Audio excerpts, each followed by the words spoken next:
So I identify as bisexual. For whatever reason, I just like did not think that was an option for me. It was like I could be straight or I could be gay, and I had to pick. That felt really terrible and really confusing. And it wasn't that I was like, bisexuality doesn't exist. Like, I was willing to extend that identity to other people. And like, I wish that I had had a queer person in my life who could say, like, if you are feeling attracted to a variety of different people, like, what if that was okay? You didn't have to fold yourself into origami to try and line up with some idea of who you should be. When I was pretty young, like probably 10 or 11, my mom subscribed to Victoria's Secret magazines, and I would look at the magazines and be like, I am having feelings about this. And so I went to my mom and I was like, Mom, something's going on here for me with these magazines. I don't know. It doesn't feel normal. And my mom, very supportive, but a heterosexual, was like, well, sometimes we see someone and we're attracted to them because we want to be with them, which is fine if you feel that way. But also sometimes we are attracted to people because we want to be like them. And I was like, oh, okay, great. So then I just like for, I don't know, a decade uncritically had like crushes, experiences with women, and I was like, yeah, I just want to be like you. This is definitely what straight people do. Of course, absolutely. My mom is doing her best, but I do wish that someone else, a queer elder, had been like, you know, there's a secret third option. It would have saved me a lot of drama. I'm feeling queer today. Hey guys, I'm Claire. Do you guys want to say your names? I'm Christina. I'm Evan. We're from the Bipod. So we're about to listen to your amazing episode. Is there anything as a preface you'd like for our listeners to know? Yeah, on our episode that we're about to share with you, it's about feeling queer enough, or really not feeling queer enough. And a lot of our listeners frequently send in questions or stories, anecdotes about what it feels like, what it looks like to be in the queer community as bisexual or pansexual, multi-attracted, concerns about feeling queer enough, signaling queer enough. And we really wanted to have an in-depth discussion about that because we love to validate, obviously, when we get those messages from folks, because everybody is queer enough. If you're queer, great, you've done the thing. But also it's a very real thing that even, you know, I like make a show about bisexuality, and sometimes I'm like, is this real? Is this a bit that I'm doing? And so it was like great to be able to have a long form conversation about it. We're so excited to get to share it. All those things that Christina named are really kind of the foundation of the Bipod. So we talk about our own experiences, but we also interview guests about theirs. We love talking about media and culture. And we do focus on bisexuality and the multi-attracted experience, but we also want to engage all queer folks and really talk about what it means to be queer in the world and the ways that that is beautiful and difficult and better when we can be in community about it. That's so wonderful. It's a great episode, guys. I can't wait for you to hear it.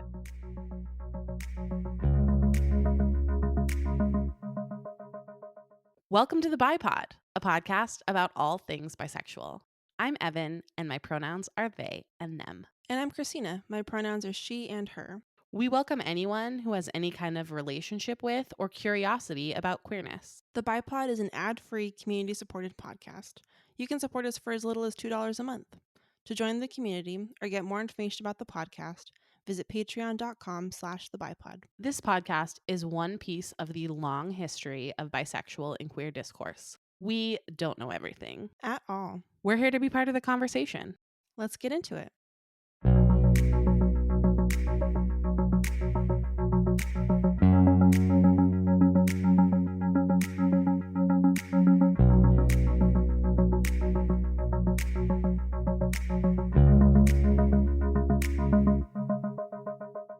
We have a very exciting guest today. Welcome to the Bipod, Flo. Hi, I'm excited. Yeah. Today, we're going to be talking about not feeling queer enough, and also a little bit about taking up space in queer spaces as a bisexual person.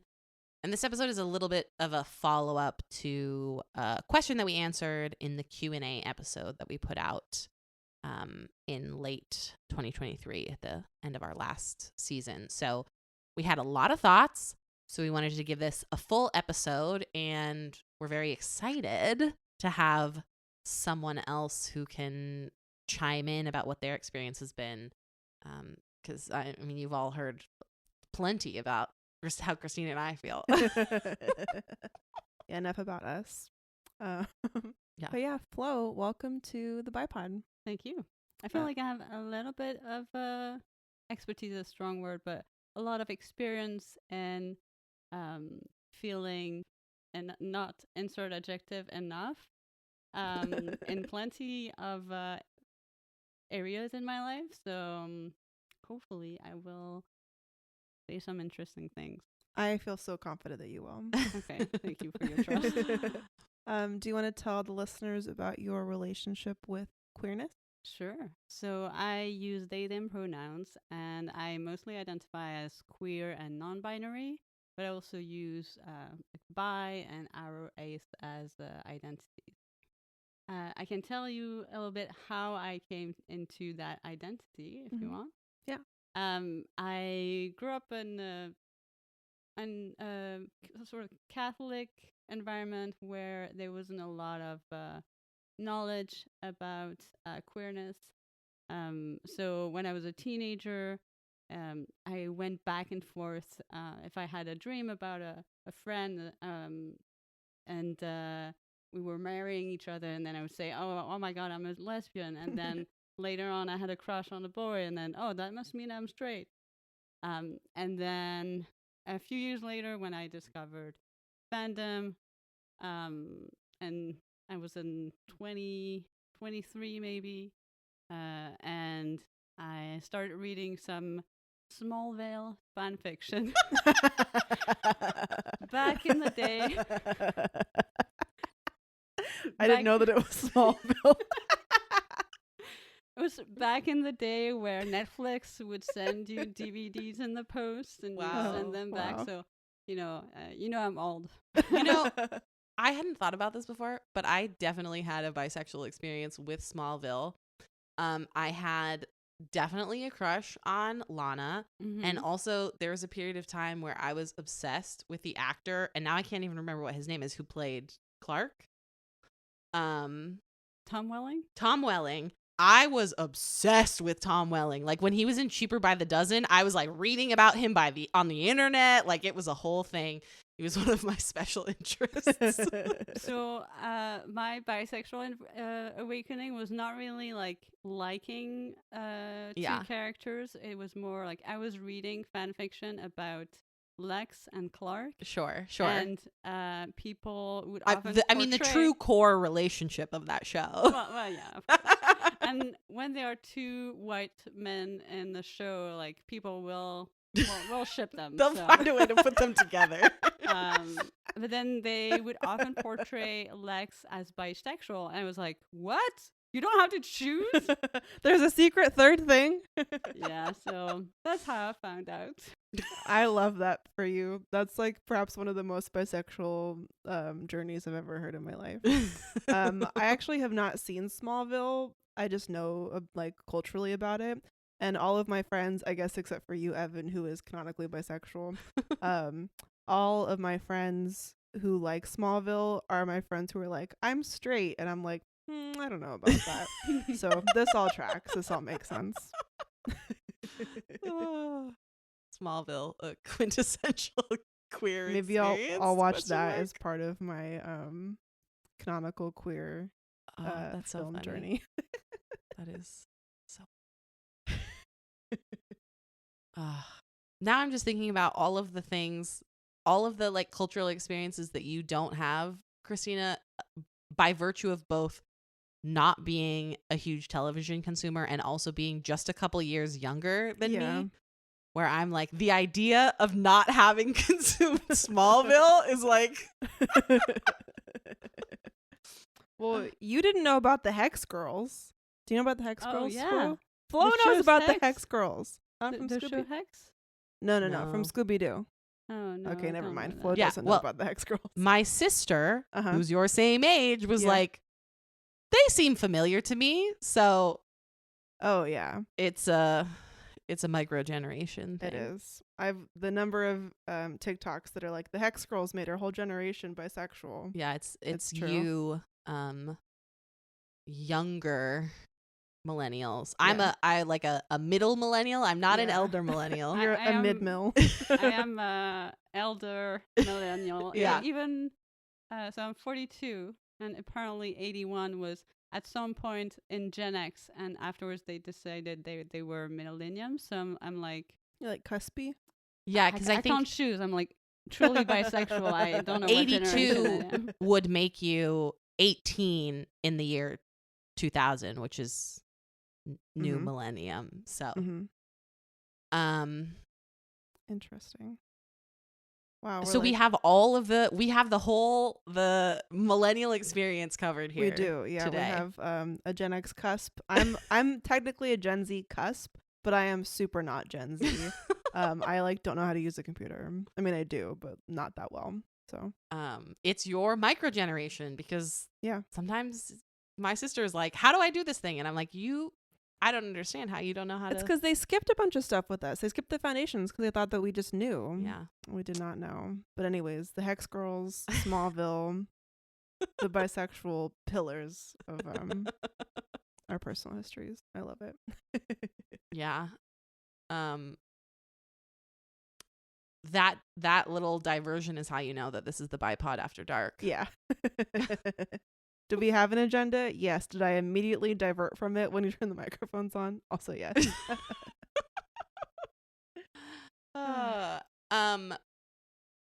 So to bring us back to our Mhm. our topic, what do we mean when we say that we feel or have felt not queer enough? Give some examples. Mhm. I don't know why I said that like that. Well, so when you told me about the topic, what came to mind is like two things. One, there's kind of external pressure based on stereotypes about what a good queer or like a proper queer person looks like and acts like, and then at some point we internalize this Mm. and we want to fit in. So when you realize you're queer for a while after, and when I realize I'm part of an identity, for a while after, I feel like, oh, maybe I don't fit all the checklists. So maybe I should be more, I don't know, like more of that. Like, so Yeah. I almost, there's a tendency or a desire to like be even more queer to make sure, like, to reassure myself that I belong there. Mm. Yeah. Yeah, and I mean being more queer, very good, you know? I have nothing against that at all. And I also think that like when we assign for ourselves more and less, we're often just like being mean to ourselves. Like that's what this question of like being queer enough makes me think of, because I'm like, if you're queer, you are queer enough. Mm-hmm. That's fine. I mean, I can say to other people, to myself, I'm like, but are you though? Literally has an entire podcast about bisexuality, and I'm like, but what if it's pretend? So silly, stupid brains. But yeah, I think like we, like you were saying, Flo, we have this idea of like, to be bisexual, you have to be performing that in some way at all times. And I know we'll talk about that today, because it's sort of impossible and also silly to force ourselves to do that kind of performance. But I am a cis woman in a relationship with a cis man, and so people are always like, that's a straight girl, and I'm like, no, not me, not that. How dare they? How dare they? I know. And my partner is very affirming, which like I have had different experiences before. Boo. I know. Boo. Like I think I've told this on the podcast before, but one time I was parking and he was in the car, and I was obviously parking very poorly because I'm a bisexual person. I mean, And, I park fine. Well, okay, I'm sure you do. There's one in every generation. You do park very well. Their parallel parking skills unmatched. Me, I can't. I do also have a much smaller vehicle than you, Yeah. which definitely helps. It does help. But anyways, I wasn't even parallel parking. It was like a regular parking spot. It was just like straight. It wasn't angled. You know what? It doesn't matter. The straightness was the problem. The straightness was the problem. And it was dark, so I like couldn't see the lines as well. And so I like pulled it and I was like, "Oh, am I straight?" And Sydney was like, "No, you're not straight. Who told you that?" And I was like, "Thank you so much, but I just meant like in the parking spot. Like, am I lined up where I need to be?" And it makes a big difference to like in my private, life, like be affirmed and not have to worry about like I don't think that my partner thinks of me as a straight person, which is great. That's nice. And yeah. different from other relationships that I've had. And for me, like when straight people assume and or deny that I'm queer, I'm like, I mean, that's your business. If you want to be fucked up, go be fucked up over there. Really not. I'm not one of you. This does not concern me. But it's a lot harder for me when other queer people don't acknowledge my queerness or don't. I feel like I can't take up the space, or I'm like separate somehow from the queer people around me, even when I'm like not, if that makes sense. Yeah. The way that you just phrased that, a thing I have been talking about lately is getting better at distinguishing what is and is not my business, as a way to sort of like modulate my energy and be like, you know what, that thing, not my business. I'm not gonna like worry about it. And straight people, not my business. Yeah. Honestly, yes. And like that doesn't mean it can't be hurtful, but it doesn't, like, if a queer person, I mean, to be like super clear, the people who have been like the worst to me about my queerness are straight people. But like if a queer person denies my queerness, it like really, really hurts my feelings. Yeah. Because I identify with them. But if a straight person wants to erase me, I'm like, I mean, go live your fucking boring life. Like, I don't care. Like, it's just, I'm like, you're over there. Yeah. And me, I'm over here. But it's a lot more painful for me when the call is coming from inside the house. Yeah. What you were saying about like performing, the way we kind of perform our queerness or our identity, I for a long time felt like my bisexuality was like a party trick to be sort of pulled out as like a I think I felt like I had to sort of like make myself legible to people, often straight people, but not exclusively, in this way of like like I sort of had to, or I would do this this thing of like performing my attraction or like leaning into some of the stereotypes about like bisexual people being slutty, which we're pro slut over here, but in a way that it was like, it wasn't like I'm embracing my sexuality. It was like I'm performing it for other people. Yeah. And a lot of like often with straight men, sometimes who I was attracted to or wanted some kind of attention from, a like this performance of like, we can talk about hot girls together because I'm a cool girl who's attracted to women. Okay, this is so relatable. How dare you? And like, it would be this sort of thing where I would be like saying or doing things and almost be sort of like outside my body and be like, this is an interesting like thing that we're doing here. And it didn't really like feel good, but I sort of didn't know, like it was like what was available to me at that time. Yeah, I can like very clearly remember the first time that I was dating a man who like had some literacy around bisexuality. He had like dated other bisexual women before, which is like on one hand rude, that I wasn't the first one, but also was very beneficial for me. He was a very good person. But he would like ask me questions like about, trying to think of an example, just sort of like acknowledging my experience. Like we were talking about something about women and he was like, oh, like, have you experienced that with people before? And it took me a while to be like, oh, like he's not objectifying my bisexuality. He is just acknowledging that it's a part of my experience. Like I was sort of defensive about it at first, but then I was like, oh, actually these questions are not like, so what's it like to be a girl kissing a girl? Do you want to kiss a girl at a party while I watch?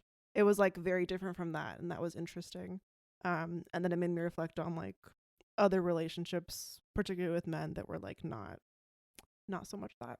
Yeah, I've definitely had the so I was working for a few years in a really small town with one queer person that I knew of, and so I had a strong desire to not be seen as straight. And so I would try to like hint at it or like just talk about me being bisexual. But when you do that with the wrong people, that can lead to like there was a colleague who was interested but like in the wrong kind of way about just any detail that I would want to give him. It was like like salacious. That's it, salacious, like his own, to cater to his own fantasies. So yeah, it's like I want to perform queerness for queer people sometimes, but like never for straight people. Yeah. Like you want to perform enough to like to signal, maybe not perform. You want to signal sometimes to be able to communicate like it's you and me. I'm here. I'm expressing myself in this authentic way. And unfortunately, some audiences are going to interpret that in a way that is salacious. Yeah, it's just to bring it back to fandom. Please like do. when you wear a T-shirt, that doesn't say like Star Wars, but it's like stealth geek. Like you signaling, and most people won't see that reference, but other fans will. So I find that signaling queerness in subtle ways can have the same joy when someone else like notices it and recognizes it and just waves hello or gives you a smile. Yeah, in a different previous episode, we had someone write a letter about, I think it was our Being Queer at Work episode, and they said that they intentionally have like a really bright rainbow watch band, and they wear it on their right hand. So when they go to shake someone's hand, it's like the first thing that you see in a business setting, and they would clock like, how do people respond to that? Because there's always some kind of response, and that's a way to be like, not to weed people out necessarily, but to be like, oh, you're picking up that this is a signal versus like, you think it's weird that I'm wearing this super bright accessory or whatever it is. Now I'm thinking about how all of this gets muddy when we talk about straight people appropriating queer culture. That's a different episode. We'll get there. But oh my God, we do have to do an episode about straight people appropriating pride. And I'm not looking forward to it, but straight people who listen at home, just wait. We'll be reading you the riot act. I mean, we talked about feeling not queer enough in the sense of not feeling bisexual enough.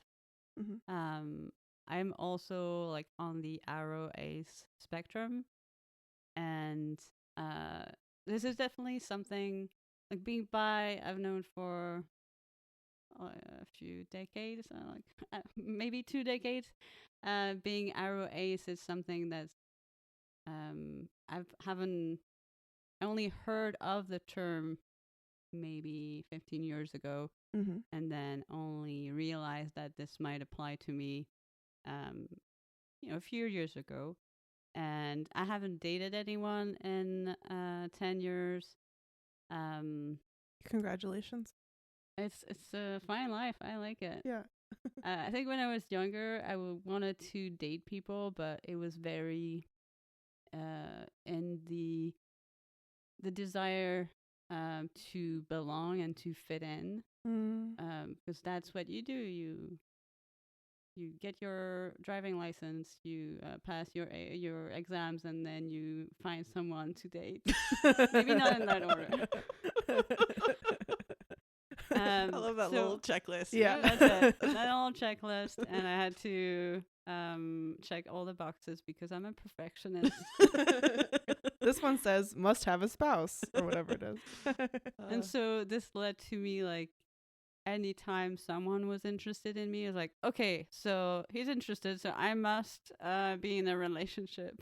And for some reason, like, I didn't like them, and it didn't work out. That's so weird. Coming for me on my you own guys podcast. need to stop doing this to me today.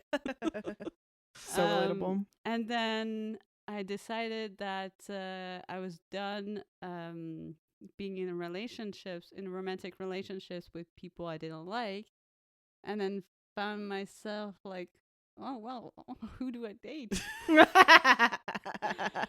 But all the experience around like aro-ace that I had heard about, like 99% of it was like people were never interested in sex or dating or never felt attraction. So I felt like, oh, this is not really me. Like it's not exactly how I feel. And if you are open to it, I would like to take you on a metaphorical journey. Yes, Please take us on. I'm on the journey. You're I'm in the boat. Okay. So I thought, maybe I'm not trying hard enough, but now the way I understand it is that, so I work in outdoor retail. So I'm surrounded by people who love skiing. Like the snow comes, they just love, they're happy, they're just can't wait to get out on their skis, and they're gonna go backcountry skiing with friends, and they're gonna see like, and it sounds, when they talk about it, it sounds great. Like, yeah, you're gonna go out with people you love, and you're gonna go up a mountain, sleep in a hut, you're gonna see beautiful landscape, and that sounds great. And then when you go to like the details of it, it's like, if I were to do that myself, it's like I would have to like buy or rent the equipment. Then I would have to like train how to use those skis. I would have to store the equipment at home, and then wait for the right weekend and deal with avalanches. Like, that's a lot of work. I've got other things to do. But then when it comes to hiking, it's like, yeah, it's raining, it's pouring, like I have water to my ankles. That's fine. I love it. So for me, romantic relationships are more like backcountry skiing. Was like, I'm not totally close to the idea, but I don't really want to do the work, and sounds like a lot of work. Yeah, that's such a good metaphor. It's great. But then I understand like that you get the appeal. That's it. I get the appeal, and I understand that when I was younger, basically, because I was going into romantic relationships because I thought that's what I needed to do. I didn't understand why people were so desperate to be in relationships. Like, yeah, that's ridiculous. It's just because society tells you need to be. But no, actually, some people really want to be in a relationship. Some people like backcountry skiing. I mean, I don't get it, especially the hut sleeping thing. Yeah, that's a really useful metaphor to be like, I see the appeal, and there's a world in which I could be open to doing that one day, but I am under no circumstances going to prioritize making that happen. Yeah. Yeah. This feels related, but I've had this version of a conversation with a few people, but recently I had this conversation with a friend who was talking about how she had like just kind of recently realized that she was bi, and like realizing that was like, I just thought that like all women like didn't like men because of the way that we talk about men. She was like I didn't realize that there are some women who like exclusively want to be with men, like just because we do this cultural thing of like you know, talking trash about other genders and like doing compet, but to be like, oh, like I have a different relationship with this thing, but it's like easy to not identify that because you're like, what people are saying tracks with how I feel, of like that desperation of like, oh, I have to get into a relationship, and you're like, but wait, why? Like, I thought that, you know, like you said that you thought that everybody like felt the way that you did, which is like, oh, this is just a thing you have to do. But It's it on the turns out like checklist. some people like actually want to do that. Yeah, that's like that's very helpful. Yeah. This is not the same thing, but I feel like there's like a Venn diagram overlap. One of the bullet points I have on the agenda is Evan attracted to real people? LOL. Because as longtime listeners will have heard me talk about, like, I did some dating, and then I was like, I don't understand. I did some dating. What happens on a date? I'm confused. Mm-hmm. And just like, I have also been single for quite a few years now, and I would like to not be single, but also it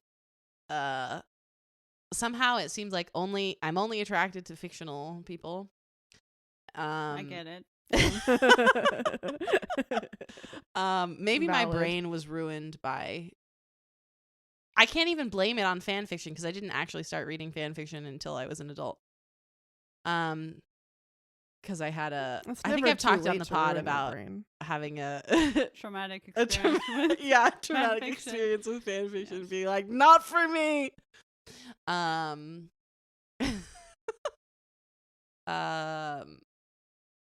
yeah, I think that is because I think it's almost the opposite of what I was saying about like performing my bisexuality as a party trick. It's like, well, if I'm not actively feeling attracted to anyone, how, like, there's nothing to me for me to perform.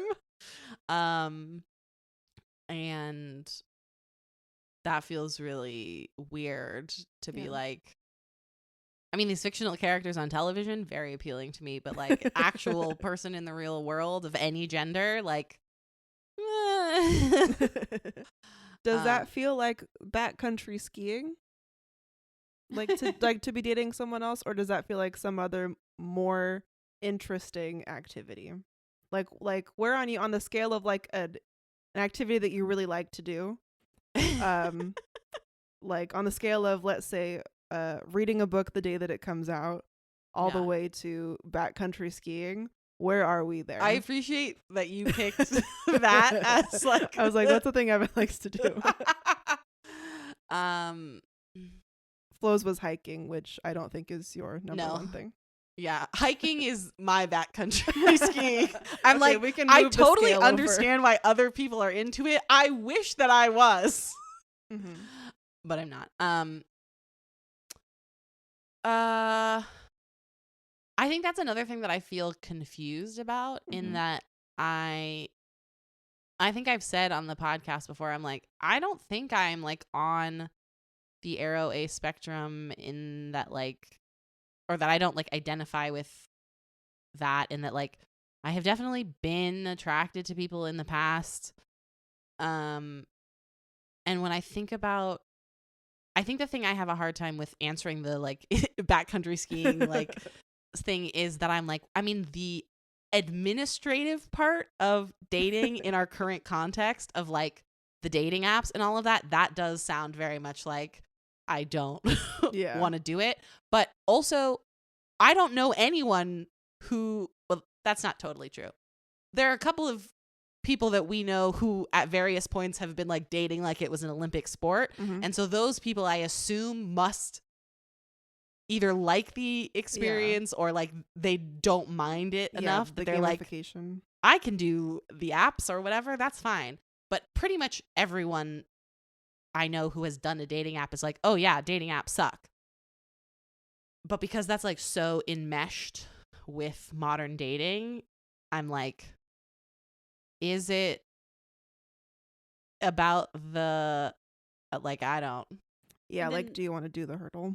There's dating and there's being in a romantic relationship, which can be a Yes. bit different. Yeah. You generally have to go through dating before you get to the romantic relationship. It's so fucked up that that's how it is, though. Yeah. Yes. How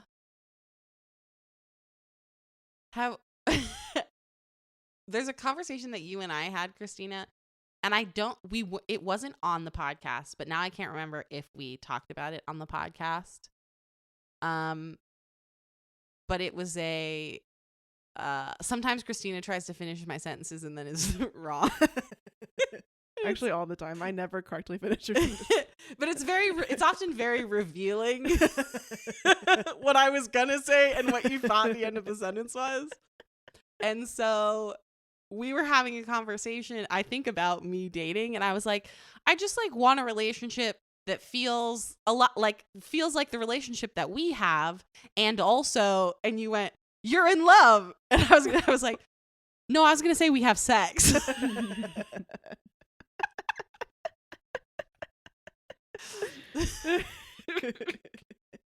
And then I found out that Evan is in love with me. And then we talked about it and it all made sense. And we're in love with each other as besties and it all works out. Yeah.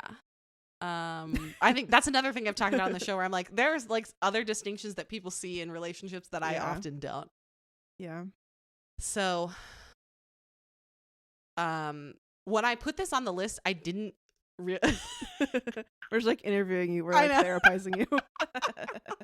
For the listeners at home, we're in a setup where Flo and I are sort of like facing Evan, like Evan's being interviewed. So it feels like they're a little bit on the spot right now. It's because they are. Yeah. But yeah, I'll just say I don't know, and and it's weird. Yeah. Well, and I also like it's so interesting that I'm in a relationship, and so people think I'm not queer, and you're like, I'm not in a relationship, and so people like I can't show people that I'm bisexual. It's like if you're not actively like making out with two people of different genders at the same time, like how are they gonna know? You know? Well, Yeah. and then you make out with two people at the same time of opposite genders and of different genders, and then people will just think that you're showing off and that you're doing it for the view, like the attention. So yeah. you can't win. Yeah. It's really a rock and a hard place. The two genders. The two genders. Rock and the hard place. That is so funny. Speaking of genders, I'm non-binary, and I feel like this unlocked a whole new level of, am I non-binary enough? Yeah. Yeah. Yeah.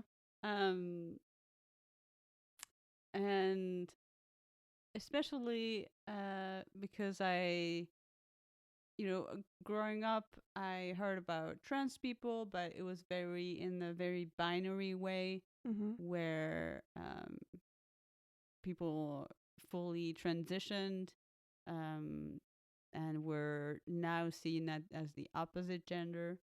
With non-binary, it's like, That's and then there's still the stereotype that non-binary people should look androgynous. Mm-hmm. So, yeah, I'm not really sure what I'm gonna say with that, but like, Another like metric of like, am I enough of this queer thing? that's it. It's like, I know you can be non-binary and use binary pronouns, and you don't have to change your appearance. But I'm like the student who wants the A+. So Mhm. I'm like, how can I get those bonus points? Yeah, it's like, that's fine. Like the way that I feel about things like this is I'll be like, of course this other like anybody can be anything, but me, no. No, It has to be perfect. that's it. Yeah. Well, and to go back to dating, there was a like particular experience. This was like a couple years ago where on an app I matched with someone who identified as a lesbian. And so at first I was like, this is validating Mhm. because a non-man Yeah. is interested in me. I'm a real bisexual. And then I was like, but wait, they're a lesbian and I'm non-binary. Is this invalidating? There's like a flow chart. A flow chart, get it? Yeah, Sorry, I yeah. just I've heard realized it that. before. At work, people always talk about workflows, and I'm like, what? Sorry. Do I have to do something? Sorry, it's new for me. Yeah. Yeah, I think that's back when I still was trying the dating apps. That's why I've decided that I didn't want to date cis straight men, because I thought I don't know their level of understanding, and I'm not gonna give them a quiz before we go on a date. So Yeah, so an intake I'm form. gonna assume that they're not quite. I don't want to try and then figure out that they will invalidate my gender. So. Yeah. Not that I'm super interested in dating anyway, so I'm not missing out. All on much. works out. Yeah, but that's fair. I mean, that's like a reasonable thing to be concerned about, you know. And I know bravely, I do know a few straight men. Wow. I know. And I do have at least one like straight man friend who like identifies as straight, but like that identity is not very important to him, and he does like date non-binary people occasionally. And he's like, yeah, they're like not a girl, and that's fine. But I think that like that is very rare. And also like if you're the person in the relationship, you don't want to have to do the work of like proving that you are a real person to the person who you're supposed to be able to be comfortable with. And I think in dating app, there's also like a technology side of things where the app asks you what gender you are, and then so I say I'm non-binary, and then it asks me what gender are you interested in, men or women? Okay, so Who's gonna like who's me gonna- though? who's gonna see me then? Yeah. Oh, that's interesting. I have matched with people with men who in their profile will be like really looking for like a girly girl or like a woman who's confident in her femininity or something, Oh, or like not no. match, like had them like my profile, and I'm like, so you didn't read a single thing on my Yeah. profile then, did you? You like looked at the first picture and you were like, woman, swipe. Great. Like, yeah, like Perfect. A woman who is confident in her femininity. That's so funny. like A girly girl. I think you have talked, Christina, about the when you have like dated women at various points being like, we have to be together Yeah. forever. Yeah, like me on the apps, whenever I would match with a woman, I would be like, because I was like only ever on Tinder, so I'm sure that I did come across some non-binary people, but it was Tinder. It was very simple. But whenever I like matched the woman and we were chatting, I'd be like, oh my god, this has to work, or else I'm straight, or I could be straight, which is so silly, but I didn't know that. And like there was this one girl who was like so nice, and I don't know if we ever actually met up, but we like talked for a long time. And she was like so into sports. And like if you know me, there's nothing I care less about on this planet than sports. I don't want to talk about them. They're not a part of my world. It doesn't matter to me. It's just not for me. And she would be like talking about sports. She like played softball and she was like all into it. And I would be like, yeah, no, I like this is fine. I can totally do this. We can be girlfriends. It's good. It's fine. Whereas like if that had been a man, I'd be like, boring. Next. But like obviously none of those relationships worked out because that is way too much pressure to put on a new connection of any kind at any point. But that same thing of like this person who doesn't know me, who does not have some secret knowledge of me that I don't have, for some reason gets to define and decide if I am queer enough. And that's what's so hard, I think, for me about like this question. Is it like bisexuality is like ultimately an internal experience? and maybe like I know it's very rude. And like I think a lot of like gender also, like a lot of it at least begins as an internal experience. And it like impacts the way that you want to kind of get to move through the world and be treated in the world. But it sort of feels like you have to do something outside of yourself to get any validation. And like on the episode that we started this conversation on, when somebody asked about this, I think one of the things that we said was that like, if you're bisexual and you're a woman dating a man, congratulations. That's like within at least my definition of bisexuality. Yeah. Like dating a man, dating a woman, dating a non-binary person, like this is all queer because like it's in the umbrella, it's within the definition, but like we don't score ourselves that way. Yeah.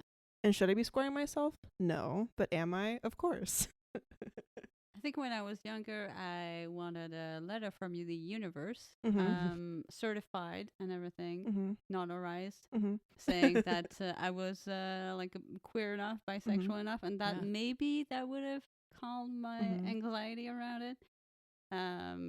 But actually, therapy and aging helps. That's our prescription. Go to therapy. Get older.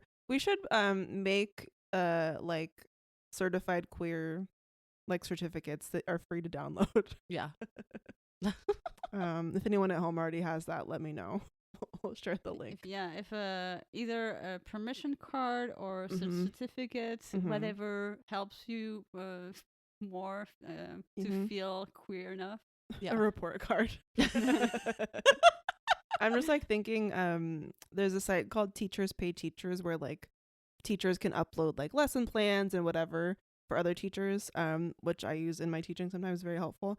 So I'm just imagining one of those where it's like a lesson plan, but it's just like, here's a printable of a certificate and a report card and a rubric and like all these things. Yes. When people listen to our Bisexuality 201 episode, they'll have taken Unity 101 and then we'll, you know. Yeah, okay. Great. I'm going to put a pin on that and I'm going to make some completion forms. We'll do it. I mean, you have a certificate in curriculum design, so. I do have a certificate in online curriculum design. You are the person. I am qualified to tell you that you are. Okay, I'm going to make a note of this right now. Okay, great. And is that course graded? Is there a quiz or? It's pass fail. It's pass fail. Speaking of quizzes, I remember quite a few times where, you know, those BuzzFeed quizzes or whatever, where you, and there was one where you had to choose like 4 celebrities you had a crush on. And I was like choosing, and like 3 men is like, the 4th one has to be a woman. Otherwise, that's just sending the wrong signal.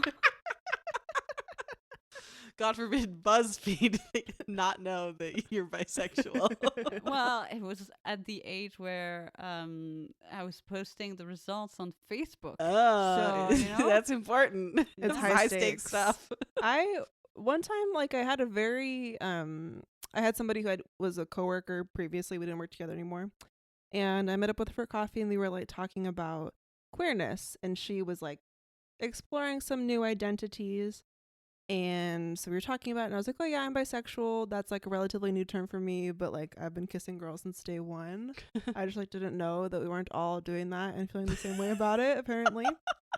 And we had like a pretty in-depth and nuanced conversation. And this would have been in like, I don't know, the late 2010s. This is important context. And then later that day she texted me and she was like, hey, so I was looking at your Facebook and it says that you're only into men. And I was like, yeah, my Facebook says I'm single. Like, like I made that when I was like 12. Like, I'm not going to go back and change. I mean, I guess one can, but like, I've been in a relationship for 5 years and I'm pretty sure my Facebook status is still single. Like, you can see clearly that I'm not updating that. But I was like, why is that more significant than this whole conversation that we just had? I don't know. Very silly. But everyone's like, it was but it's on the internet. So funny. Maybe announcing that you're bisexual should be like when you're changing your legal name, you have a lot of admin hoops. You have to go to the DMV. So that's it. When you're announcing you're changing your sexuality, you better go through all the hoops. Yeah, I have to do otherwise my it's just not paperwork. valid. No, you're right. You're right. You have to get your membership To card. get a membership That's card it. renewed. Were you fingerprinted at the queer office? Am I in the database? Did I pay my dues? I mean, if you're not paying your dues, True. they're going to revoke your membership card. And then you have to be straight. Oh no. Yeah. And if a lot of people don't pay their dues, then the queer office is going to run out of money and Mm-hmm. queerness will disappear. Oh my god. So it's serious. That's a stuff. dystopian novel. So Well, that's for your next novel. yeah. The Bipod After Dark. We're like, what if the DMV instead was? Or if anybody needs a prompt out there, Yeah. A writing free prompt. idea. Oh. I would watch that movie and then have nightmares about it for sure. For sure. Well, I think now that we've provided, the next great blockbuster idea to the Mhm. people, Mhm. that seems like a good place to like wrap up.